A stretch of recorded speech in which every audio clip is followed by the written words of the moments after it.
Hello everyone. तो स्वागत है आपका एक और नए लेसन में, जहां आज हम सीखने वाले हैं कॉम्प्लेक्स सिलेक्शन के बारे में। तो अभी तक हमने क्या किया, हमने यहाँ पे बहुत सारे टेक्निक यूज़ किया सिलेक्शन के लिए। तो अब हम यहाँ पे क्या करेंगे, हम सारे टेक्निक को यूज़ करेंगे इस इमेज पे या फिर ये इस डॉक्यूमेंट पे, और जो ये सिलेक्शन होगा ये कम्प्लीटली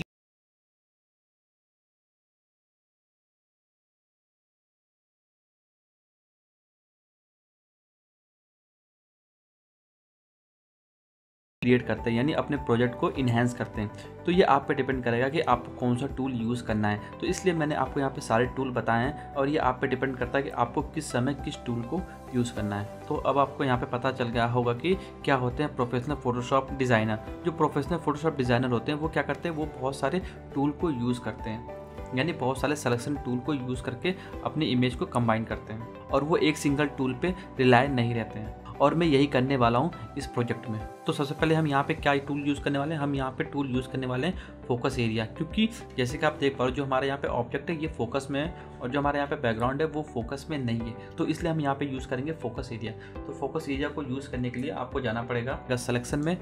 फिर अगर आप यहाँ पे नीचे जाओगे तो आपको यहाँ पे देखेगा फोकस एरिया, तो आपको इस पर क्लिक करना है। तो आप देख पा रहे हो आपका यहाँ पे डायलॉग बॉक्स ओपन हो चुका है। और जो ये टूल है ये बहुत ही अच्छा काम करता है, पर ये डिपेंड करता है कि आपकी जो इमेज है वो कैसी है। तो जैसे कि आप यहाँ पे देख पा रहे हो जो हमारी यहाँ पे इमेज है वो थोड़ी ख़राब हो चुकी है। तो अभी हम क्या करेंगे, अभी हम इसको यहाँ पे थोड़ा इन्हेंस करेंगे। और जो ये टूल है ये अवेलेबल है हमारा CC में, ना कि हमारे पुराने वर्जन में। तो आपको ये पुराने वर्जन में टूल नहीं मिलेगा। तो अभी मैं क्या करूँगा, मैं यहाँ पर थोड़ा सा इसको ड्रॉ करूँगा। जैसे कि आप देख पा रहे हो, अगर मैं यहाँ पर थोड़ा ड्रॉ करूँगा और जो हमारी इमेज है ये थोड़ी इन्हेंस हो जाएंगी, जो कि पहले नहीं थी और अभी यहाँ पे थोड़ी इन्हेंस हो चुकी है। और आपको यहाँ पे परफेक्ट सिलेक्शन मिल चुका है, और आपको यहाँ पे थोड़ा सा और समय लगेगा इसको रिफाइन करने के लिए। तो अब आपको यहाँ पे समझ गया कि अभी हम यहाँ पे एक टूल पर रिलाई नहीं हो सकते। अब हम यहाँ पे क्या करेंगे, हम यहाँ पे दूसरे टूल को यूज़ करेंगे। और अभी के लिए मैं इसको यहाँ पे कैंसिल करता हूँ। अब मैं यहाँ पे यूज़ करूँगा दूसरे टूल को। अभी तो हमने यहाँ पे यूज़ किया था फोकस एरिया, अब हम यहाँ पे दूसरा टूल यूज़ करने वाले हैं जो कि है चैनल। जैसे कि आप यहाँ पे देख पा रहे हो हमारे यहाँ पे RGB है, रेड, ग्रीन एंड ब्लू। तो ये क्या करता है, हमारे सारे कलर को एक्सट्रैक्ट करता है। यानी जैसे कि आप देख पा रहे हो जो हमारा रेड एरिया है, यानी जहाँ पे हमारा ब्राइटर एरिया है वहाँ पे हमारा रेड का जो इंटेंसिटी है वो ज़्यादा है, और जहाँ पे आपको डार्क दिख रहा है वहाँ पे रेड की इंटेंसिटी कम है। जैसे कि आप यहाँ पे देख पा रहे हो जो आपका यहाँ पे ब्राइटर एरिया ये आपका ग्रीन है, और आपकी यहाँ पे ग्रीन की इंटेंसिटी ज़्यादा है, जबकि यहाँ पे आपका नहीं है, और ना ही आपके यहाँ पे मिल जाएगा। उसी तरह आप जैसे कि यहाँ पे देख पा रहे हो ब्लू में, तो इस एरिया में आपकी ब्लू की इंटेंसिटी बहुत कम है, और इस एरिया में आपकी ब्लू की इंटेंसिटी ज़्यादा है। तो इस तरह आप यहाँ पे हर इमेज में आप चेक कर सकते हो कि आपके किस एरिया में आपकी जो कलर है वो किस एरिया में इन्हेंस हो रही है, और उस तरह आप वहाँ से सिलेक्शन बना सकते हो। और मैं आपको पुराने वीडियो में बता चुका हूँ कि कैसे चैनल काम करता है। और अभी के लिए मैं क्या करूँगा, मैं यहाँ पे स्विच करूँगा ब्लू में। जैसे कि आप देख पा रहे हो जो हमारे यहाँ पे ब्लैक एरिया है और जो हमारा यहाँ वाइट एरिया ये थोड़ा इमेज को अलग कर रहा है। यानी जो आपका फोकस एरिया है जो कि वाइट में है, और जो आपका डीफोकस एरिया है वो ब्लैक में है। तो जो हमारा ब्लू कलर है वो ज़्यादा यहाँ पे यूज़ के काम आता है, और जो हमारे यहाँ पे ब्लू चैनल है ये थोड़ा काम का है। और इसको हम क्या करेंगे, हम यहाँ पे थोड़ा सा और इन्हेंस करेंगे, और जो हमारे यहाँ पे सिलेक्शन है वो क्लियर कट हो जाए। और जो अभी आपकी जो इमेज है वो थोड़ी इन्हेंस नहीं है, यानी जो इस चैनल में ब्लू चैनल में जो आपकी इमेज है वो थोड़ी इन्हेंस नहीं है। तो हम क्या करेंगे, हम थोड़ा सा जो हमारा ब्लू चैनल है इसको हम थोड़ा सा और इन्हेंस करेंगे। तो हम यहाँ पे क्या करेंगे, हम यहाँ पे अपने चैनल को डुप्लीकेट करेंगे। तो चैनल को डुप्लीकेट करने के लिए आपको क्या करना पड़ेगा, आपको यहाँ पर ड्रैग करके यहाँ पे लाना पड़ेगा। जैसे कि आप देख पा रहे हो न्यू लेयर पे अगर आप यहाँ पे इसको ड्रैग करोगे तो आपको जो यहाँ पे जो चैनल है वो डुप्लीकेट हो जाएगा। और अब हमारा यहाँ पे चैनल डुप्लीकेट हो गया है। तो अब हम यहाँ क्या करेंगे, हम यहाँ पे इसको इन्हेंस करेंगे। तो इन्हेंस करने के लिए हम यहाँ पे यूज़ करेंगे एडजस्टमेंट।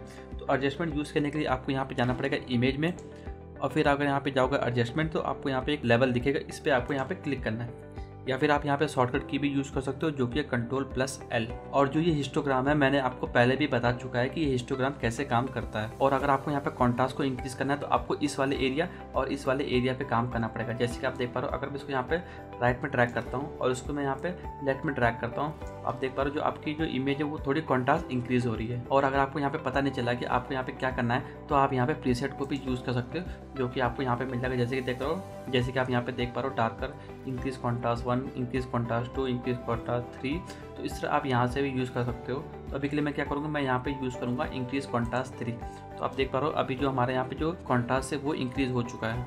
और अब आप यहाँ पे देख पाओगे कि जो हमारी पहले इमेज थी वो कैसी थी और अभी हमारी इमेज कैसी है।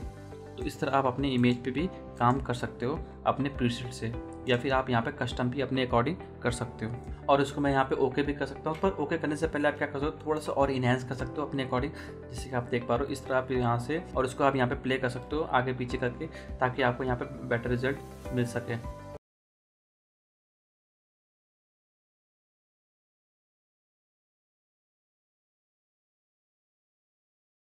अगर आप यहाँ पे लॉन्ग प्रेस करते हो लेफ्ट में, तो आप देख पा रहे हो ये आपको मिल जाएगा क्विक सिलेक्शन टूल। और ये कब काम करता है, जब आपके पास यहाँ पे कॉन्ट्रास्ट अच्छा हो और आपको यहाँ पे अच्छा कॉन्ट्रास्ट मिल रहा है। तो अभी मैं क्या करूँगा, मैं यहाँ पे सिलेक्शन ड्रॉ करना स्टार्ट करूँगा, जैसे कि आप यहाँ पे देख पा रहे हो।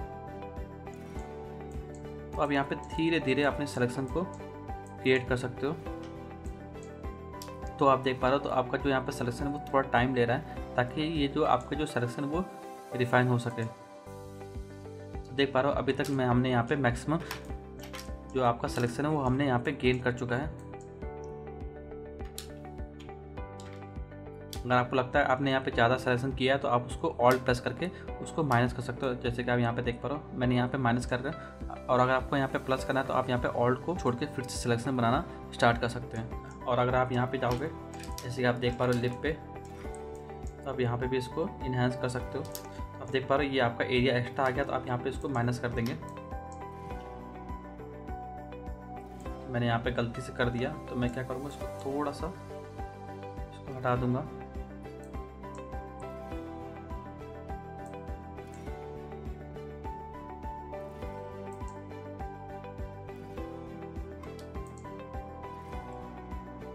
तो आप देख पा रहे हो ये कितना आसान से हट जा रहा है। एक चीज़ आप यहाँ पे ध्यान देना कि आपको यहाँ पे जूम करके काम करना है, ताकि जो आपका यहाँ पे सिलेक्शन है वो रिफाइन हो सके। अगर आप यहाँ पे दूर से करेंगे तो आपको यहाँ पे पता नहीं चलेगा आपका जो सिलेक्शन है वो कितना हो रहा है कितना नहीं हो रहा है, और आप यहाँ पे मिस्टेक कर दोगे। और आपको यहाँ पे टाइम देना बहुत ज़रूरी है। अगर आप यहाँ पे टाइम नहीं दोगे तो आपका जो सिलेक्शन है वो ख़राब होते जाएगा। और आप यहाँ पे देख पा रहे हो हमने यहाँ पे कितना अच्छा अचीव कर सका है। और अब मैं यहाँ पे ज़्यादा नहीं जाऊँगा, क्योंकि अगर मैं यहाँ पे थोड़ा ज़्यादा किया तो जो हमारे यहाँ पे बैकग्राउंड है वो भी सेलेक्ट हो जाएगा, तो यानी उसका भी सिलेक्शन बन जाएगा, और हमें यहाँ पे बैकग्राउंड का सिलेक्शन नहीं चाहिए। और आपको यहाँ पे पता भी होगा कि हम यहाँ पे ब्रश को कैसे यूज़ करते हैं, तो उस तरह आप यहाँ पे ब्रश के साइज़ को इंक्रीज़ और डिक्रीज़ कर सकते हो। तो ब्रश के साइज़ को इंक्रीज़ करने के लिए आप यहाँ पे ब्रैकेट को भी यूज़ कर सकते हो, जैसे कि आप देख पा रहे हो। अगर मैं यहाँ पे क्लोज ब्रैकेट को यूज़ करा तो ये बड़ा हो रहा है, अगर मैं यहाँ पे ओपन ब्रैकेट को यूज़ करूँगा तो ये छोटा हो रहा है। तो इस तरह आप यहाँ पे ब्रश को भी यूज़ करते हो, या फिर आप यहाँ पे प्रेस करना है कंट्रोल प्लस ऑल्ट, फिर राइट क्लिक, फिर उसको ड्रैग करेंगे, तो आप देख पा रहे हो आपका ब्रश साइज़ इंक्रीज़ हो जा रहा है। अगर आप उसको लेफ्ट में ले जाओगे तो जो आपका यहाँ पे ब्रश का साइज़ है वो छोटा हो जाएगा। और अगर आपको यहाँ पे फ़ायदा देना है तो आपको ड्रैग करके ऊपर ले जाना है। जैसे आप इसको ऊपर ले जाओगे तो ये फेदर हो जाएगा, और उसी तरह आप उसको नीचे ले जाओगे तो जो आपका यहाँ पे ब्रश है वो हार्ड हो जाएगा। और इसको भी मैंने पुराने वाले वीडियो में आपको डिटेल में बता चुका हूँ। तो अब मैं बस इतना ही कर सकता हूँ क्विक सिलेक्शन टूल से, और मैं इससे ज़्यादा उम्मीद भी नहीं कर सकता हूँ। और अगर मैं इससे ज़्यादा उम्मीद करूँगा तो ये जो हमारा सिलेक्शन है वो और धीरे धीरे ख़राब होते जाएगा बेहतर के चक्कर में। तो जैसे कि आप देख पा रहे हो जो हमने यहाँ पे सिलेक्शन बनाया था वो सही नहीं है, तो आप उसको यहाँ से ऐड करके इसको माइनस कर सकते हो। आप देख पा रहे हो, तो आपको यहाँ पे छोटी छोटी चीज़ों पे ध्यान देना है। अगर आप छोटी छोटी चीज़ों पे ध्यान नहीं देंगे तो आपका जो सिलेक्शन है वो ख़राब होते जाएगा, जो कि आपको बाद में प्रॉब्लम होगी। और जो ये क्विक सिलेक्शन टूल है इससे आप ज़्यादा उम्मीद नहीं कर सकते हेयर वाले पोर्शन में, तो इसके लिए आपको यहाँ पे दूसरा टूल को यूज़ करना पड़ेगा। तो अभी हमने क्या किया, हमने यहाँ पे क्विक सिलेक्शन टूल को यूज़ किया। अब आपको यहाँ पे क्या करना है, अगर आपको यहाँ पे सिलेक्शन पे अगर जाना है, यानी अगर और काम करना है, या तो आप ब्लू पे काम कर सकते हो, या फिर आप यहाँ पे RGB पे जाके भी काम कर सकते हो फर्दर। मीन्स अगर आप इस पे भी जाओगे तो आपका यहाँ पे सिलेक्शन बना रहेगा, और आपका यहाँ पे जो और काम है वो भी आप कर सकते हो। तो ये आप पे डिपेंड करना है कि आपको यहाँ पे इस वाले ब्लू चैनल पे काम करना है या फिर आपको कलर पे काम करना है। और अब हम यहाँ पे क्या करेंगे, अब हम यहाँ पे दूसरा टेक्निक को यूज़ करेंगे जो कि है सेलेक्ट एंड मास्क का। तो अगर मैं इस पर यहाँ पे क्लिक करता हूँ तो अब आप यहाँ पे देख पा रहे हो जो आपका जो रेड वाला पोर्शन है वो डिसलेक्टेड है, और जो हमारे यहाँ पे जो रेड नहीं है वो हमारा सेलेक्टेड है। इसके पहले वाले वीडियो में भी मैंने आपको यहाँ पे बता दिया है कि कैसे ये काम करता है। और अब मैं यहाँ पे क्या करूँगा, मैं यहाँ पे इसको रिफाइन करूँगा। तो रिफाइन करने के लिए हम यहाँ पे जाएंगे ब्रश में। तो हम यहाँ पे क्या करेंगे, हम यहाँ पे टूल को यूज़ करेंगे जो कि है ब्रश। तो जैसे कि आप यहाँ पे देख पा रहे हो हमने यहाँ पे ये वाला टूल यूज़ कर लिया है। और अब हम क्या करेंगे, हम यहाँ पे अपने हेयर को इन्हेंस करेंगे।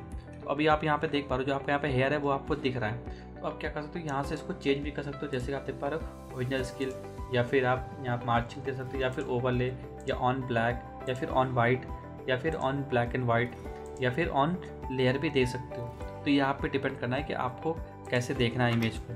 तो जैसे कि आप यहाँ पे देख पा रहे हो, जो आपका ओवरले वाला ऑप्शन है उससे आपका जो बैकग्राउंड है, यानी जो आपका इमेज नहीं है, यानी जो सिलेक्शन नहीं है, और आप उसको ईजिली दे सकते हो। तो इस तरह आप यहाँ पे अपने इमेज को आप इन्हेंस करना स्टार्ट कर सकते हो, जैसे कि आप यहाँ पे देख पा रहे हो।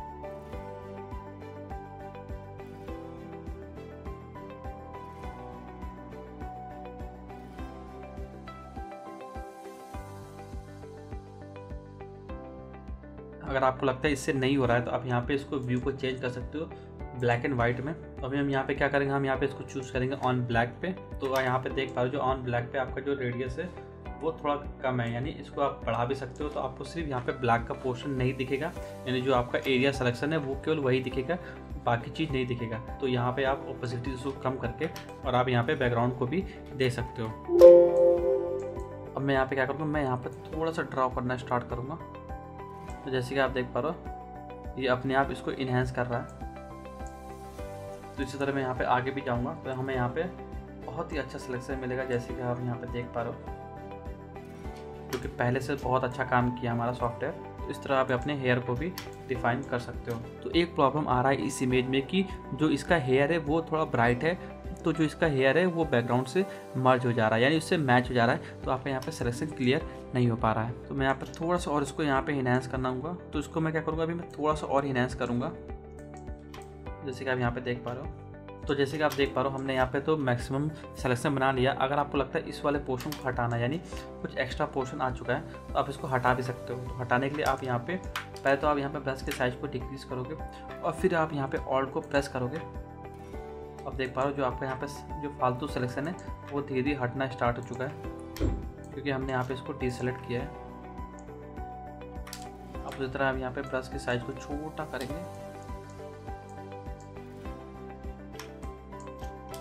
देख पा रहे हो। और इसी तरह आप यहाँ पे फालतू चीज़ को आप यहाँ पे इजीली हटा दोगे। तो हमने यहाँ पे मैक्सिमम चीज़ को हटा दिया है।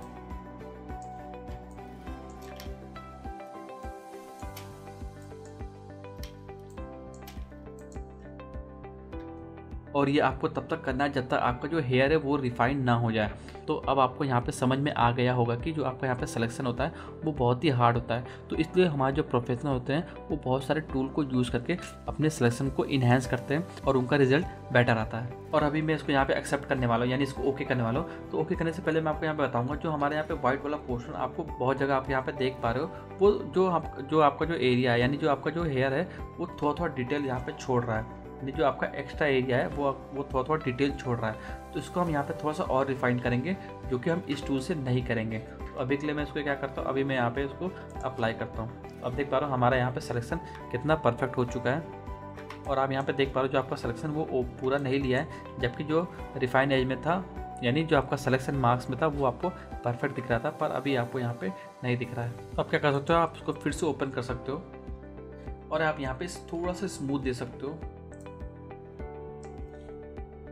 और अभी हम यहाँ पे देखेंगे कि हमारा यहाँ पे क्या हो रहा है। तो मैं यहाँ पे थोड़ा सा कोई स्केल करता हूँ, तो इससे क्या होता है, जो आपका यहाँ पे हार्ड एजेस होता है वो इसको स्मूथ करता है। जैसे कि आप देख पा रहे हो, अगर मैं यहाँ पे इसको 0 करता हूँ तो आप देख पा रहे हो आपका यहाँ पे हार्ड एजेस पहले कितना था और अभी यहाँ पे कितना है। तो इसी तरह आप यहाँ पे नीचे भी दे सकते हो और आप यहाँ भी दे सकते हो और आप यहाँ पे हेयर पे भी दे सकते हो।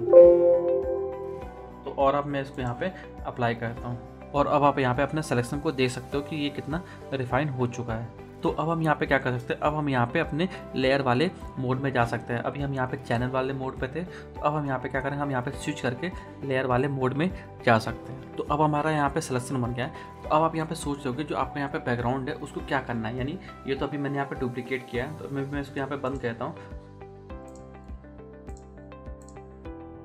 इसको मैं यहाँ पे डिलीट करता हूँ। तो अब आप यहाँ पे सोच रहे हो, जो आपका यहाँ पे एक्स्ट्रा एरिया है, यानी ये वाला जो बैकग्राउंड है उसको क्या करना है।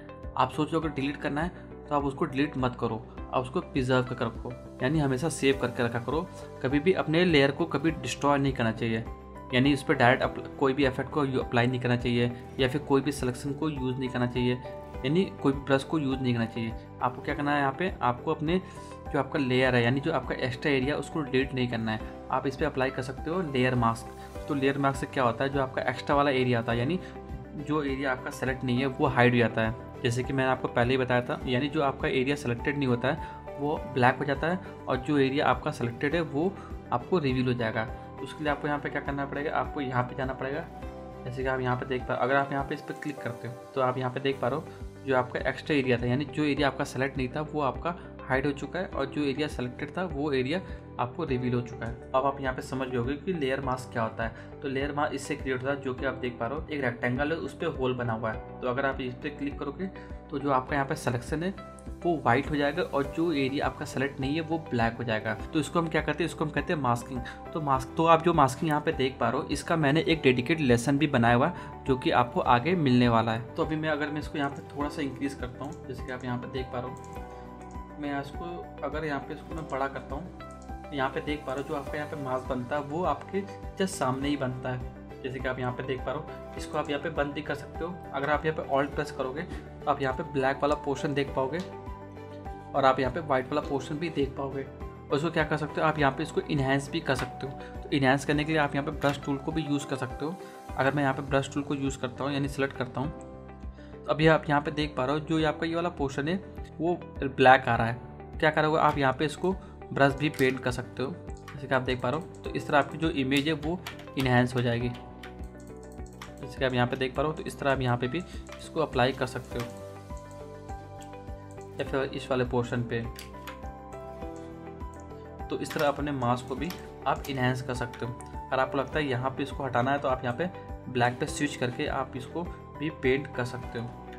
अगर आप यहाँ पे फिर से ऑल्ट प्रेस करके यहाँ पे क्लिक करते हो तो आपका जो सिलेक्शन है वो वापस आ जाएगा, यानी जो आपका मास्क वाला एरिया है आपका वापस हो जाएगा। और अब आप यहाँ पे समझ जाओगे कि जो आपका यहाँ पे बैकग्राउंड है वो हाइड हो चुका है। और इसको मैं अभी यहाँ पे डिटेल में नहीं बताने वाला क्योंकि मैंने इसके लिए डेडिकेट लेसन आगे बना के रखा हुआ है। और अगर आपको यहाँ पे चेक करना है, यानी अगर आपको यहाँ पे अपने पुराने बैकग्राउंड को लाना है तो आप उसको वापस भी ला सकते हो। तो वापस लाने के लिए आपको यहाँ पे क्या करना पड़ेगा, आपको यहाँ पे ब्लैक वाले पोर्शन पे यानी इस वाले थंबनेल पे आप पे राइट क्लिक करना है और आप यहाँ पे क्लिक कर सकते हो डिसेबल लेयर मास्क। तो अब आप यहाँ पे देख पा रहे हो जो आपका यहाँ पे बैकग्राउंड है वो वापस आ चुका है। तो इस तरह आप इसको यहाँ पे अप्लाई भी कर सकते हो।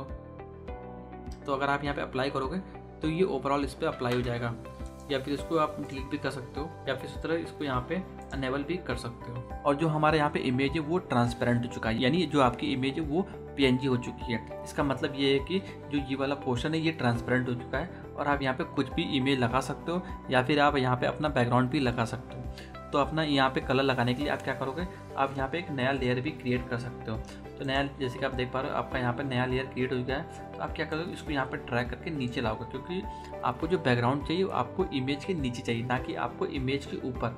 अगर ये इमेज के ऊपर रहेगा और आप यहाँ पे कोई भी कलर को फिल करोगे, तो अगर आपको यहाँ पे कोई भी कलर फिल करना है तो आपको यहाँ पे जाना पड़ेगा एडिट में और फिर यहाँ पे एक ऑप्शन देख पाओगे फिल का। तो अगर आपको यहाँ पे वाइट कलर फिल करना है तो आप यहाँ पे वाइट कलर फिल कर सकते हो, जैसे कि आप यहाँ पे देख पा रहे हो। अगर आपको यहाँ पे ब्लैक फिल करना है तो आप यहाँ पे ब्लैक भी फिल कर सकते हो। तो अब हम यहाँ पे देख पा रहे हो यहाँ लिखा है फोरग्राउंड कलर। तो फोरग्राउंड कलर आपका ये वाला पोर्शन होता है और जो आपका यहाँ पे बैकग्राउंड कलर होता है ये आपका ये वाला पोर्शन होता है। अगर आपको लगता है आपको यहाँ पे कोई और कलर फिल करना है तो आप यहाँ से कलर पे जाके कोई और कलर भी अप्लाई भी कर सकते हो। तो अब आप यहाँ पे देख पा रहे हो जो आपका यहाँ पे बैकग्राउंड कलर है वो इमेज के ऊपर आ चुका है। तो आपको यहाँ पे क्या करना है, उसको ड्रैग करके नीचे लाना है ताकि जो आपका यहाँ पे जो लेयर है ये एज अ बैकग्राउंड काम करे, ना कि फोरग्राउंड काम करे। तो अभी हमने यहाँ पे क्या किया, हमने यहाँ पे बैकग्राउंड कलर फिल कर दिया जो कि है ब्लैक। तो ब्लैक कलर फिल करने से क्या हुआ, जैसे कि आप यहाँ पे देख पा रहे हो जो आपका एक्स्ट्रा एरिया जो कि हल्का हल्का वाइट आ रहा है वो इम्प्रूव नहीं है, यानी वो प्रॉपर नहीं है। अगर मैं यहाँ पे कोई और कलर को फिल करता हूँ, जैसे कि अगर मान लो अगर मैं यहाँ पे रेड कलर फिल करता हूँ या फिर अगर मैं यहाँ पे ब्लू कलर फिल करता हूँ, तो आप देख पा रहे हो आपका यहाँ पे वाइट एजेस आ रहा है जो कि रिफाइन नहीं है। तो आपको अगर यहाँ पे रिफाइन करना है तो अभी के लिए मैं इसको यहाँ पे ब्लैक फिल करता हूँ। तो रिफाइन करने के लिए आप यहाँ पे कोई और टूल यूज़ कर सकते हो जो कि आपको यहाँ में मिल जाएगा, जो कि है dodge burn and sponge tool. और जो ये टूल है ये हमेशा काम करते हैं रीटचिंग में, पर मैं यहाँ पे मैक्सिमम यूज़ करता हूँ यहाँ पे सिलेक्शन के लिए भी। तो ये आप पे डिपेंड करता है कि आपको यहाँ पे क्या यूज़ करना है और कब यूज़ करना है। तो अब आप यहाँ पे समझ गए होंगे कि आपको यहाँ पे कौन सा टूल यूज़ करना है और कब टूल को यूज़ नहीं करना है। तो फिर आप यहाँ पे बर्न या फिर डॉज टूल को यूज़ करके अपने मास्क को इनहेंस कर सकते हैं। तो अभी के लिए मैं क्या करूँगा, मैं यहाँ पे डॉज टूल को सेलेक्ट करूँगा। जैसे कि आप देख पा रहे हो, मैं थोड़ा सा यहाँ पे प्लस के साइज को इंक्रीज़ करूँगा। और एक चीज़ आप यहाँ पे ध्यान रखिएगा, जब भी आप यहाँ पे कोई भी टूल यूज़ करें तो आपका यहाँ पे मास्क लेयर सेलेक्ट होना चाहिए। अगर आप यहाँ पे कोई और लेयर को सेलेक्ट करके काम करोगे तो जो आपका यहाँ पे सिलेक्शन है वो आपका इनहेंस नहीं होगा और यहाँ पे कुछ नहीं होगा। तो इसलिए आपको यहाँ पे लेयर मास्क को सिलेक्ट करके रखना है। तो अब मैं यहाँ पे ड्रॉ करना स्टार्ट करूँगा। तो ड्रॉ करने से पहले एक चीज़ आप यहाँ पे ध्यान देना, जो आपका यहाँ पे रेंज है वो हाईलाइट होना चाहिए, क्योंकि जो आपका यहाँ पे हेयर है वो हाईलाइट एरिया है। तो इसलिए आपको यहाँ पे हाईलाइट यूज़ करना है। और जो आपका यहाँ पे एक्सपोजर है वो 100 होना चाहिए। तो जैसे कि आप देख पा रहे हो, अगर मैं यहाँ पे इसको ड्रॉ करता हूँ यानी इस पर ब्रश को यूज़ करता हूँ, तो आप देख पा रहे हो जो आपका यहाँ पे हाईलाइट वाला एरिया है वो आपका यहाँ पे आ चुका है। तो अब मैं आपको यहाँ पे बताऊँगा कि यहाँ पे होता क्या है। अगर मैं यहाँ पे थोड़ा सा इसको बैक करता हूँ तो इससे क्या होता है, जो आपका यहाँ पे हाईलाइट वाला एरिया आता है सिर्फ वो वाला एरिया आपका इनहेंस होता है। जो आपका यहाँ पे ब्लैक वाला एरिया होता है वो आपको इफेक्ट नहीं करता। जैसे कि आप देख पा रहे हो, जो आपका यहाँ पे ब्लैक वाला एरिया वो आपका इफेक्ट नहीं कर रहा है, ताकि जो आपका यहाँ पे वाइट वाला एरिया वो सिर्फ इनहेंस कर रहा है। जैसे कि आप देख पा रहे हो, आपका यहाँ पे वाइट वाला एरिया ही इनहेंस करेगा, क्योंकि हम यहाँ पे यूज़ कर रहे हैं हाईलाइट। और जो आपका यहाँ पे बैकग्राउंड होगा उसको वो ख़राब नहीं करेगा, क्योंकि वो वाला एरिया आपका मास्क है, तो मास्क वाले पोर्शन को वो नहीं छुएगा। और अभी आप यहाँ पे ऑल्ट क्लिक करके अपने ओरिजिनल इमेज को देख सकते हो कि वो पहले कैसे थी और अभी आपकी इमेज कैसी है। तो अभी हमने यहाँ पे ये वाला एरिया को गेन कर चुका है, बट जो हमारा ये वाला एरिया ये अभी बचा हुआ है, अभी हमें इसको थोड़ा और रिफाइन करना बाकी है। तो अभी हमने यहाँ पे टूल यूज़ किया जो कि था डॉज। अब हम यहाँ पे यूज़ करेंगे बर्न टूल। तो बर्न टूल से क्या होता है, जो आपका यहाँ पे ब्लैक वाला एरिया था आप उस पर काम करते हो, ना कि जो आपका हाईलाइट वाला एरिया है, यानी जो आपका वाइट वाला एरिया आप उस पर काम करोगे। तो यहाँ पे जो मेन फोकस होता है वो होता है ब्लैक वाले एरिया पे। पर एक चीज़ यहाँ पे ध्यान रखना, जो आपका यहाँ पे रेंज है वो आपका यहाँ पे शैडो होना चाहिए। तो जैसे कि आप देख पा रहे हो, अगर मैं यहाँ पे इसको अप्लाई करता हूँ तो आप देख पा रहे हो जो आपका यहाँ पे जो शैडो था, यानी जो आपका यहाँ पे जो हल्का हल्का जो ब्लैक वाला पोर्शन था वो आपका यहाँ पे रिमूव हो चुका है। तो अब आप यहाँ पे अपनी ओरिजिनल इमेज को देख पा रहे हो कि वो पहले कैसा था और अभी आपका यहाँ पे कैसा है। अगर मैं यहाँ पे इसको डिसेबल करता हूँ तो आप देख पा रहे हो हमने यहाँ पे कितना सारा गेन कर चुका है, और हमने यहाँ पे हेयर के डिटेल को भी प्रिजर्व करके रख चुके हैं। और अगर आप यहाँ पे ध्यान दोगे तो यहाँ पे जो आपका यहाँ पे ईयर रिंग भी था, जो कि अभी आपको यहाँ पे नहीं मिल रहा है। तो पहले भी मैंने आपको यहाँ बताया था कि आप यहाँ पे ब्रश टूल को भी यूज़ कर सकते हो। जैसे कि आप देख पा रहे हो जो हमारे यहाँ व्हाइट वाला पोर्शन है वो आपका रिवील करता है। तो जो भी हमारे यहाँ पे फोरग्राउंड में है वो ब्लैक है, तो हम क्या करेंगे, अभी हम यहाँ पे स्विच करेंगे वाइट में। अगर हम यहाँ पे पेंट करते हैं तो आप देख पा रहे हो जो आपका यहाँ पे जो ब्लैक वाला पोर्शन था वो हाइड हो चुका है और ये वाइट हो चुका है। तो अब हम यहाँ पे फिर से इसको स्विच करेंगे ब्लैक में, तो हम यहाँ पे इसको हाइड करना स्टार्ट कर देंगे, जैसे कि आप यहाँ पे देख पा रहे हो। तो इस तरह आप अपने सिलेक्शन को इनहेंस कर सकते हो।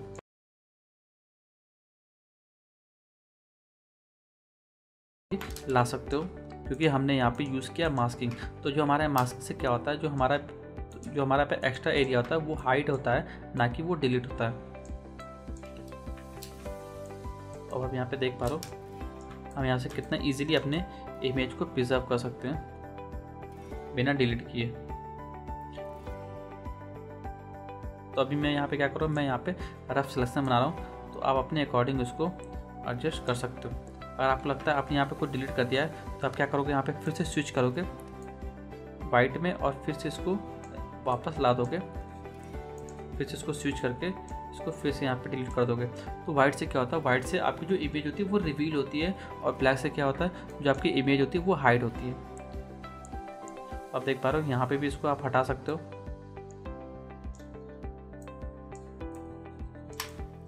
आपका लिप्स वाला पोर्शन चला गया है तो आप इसको वापस भी ला सकते हो।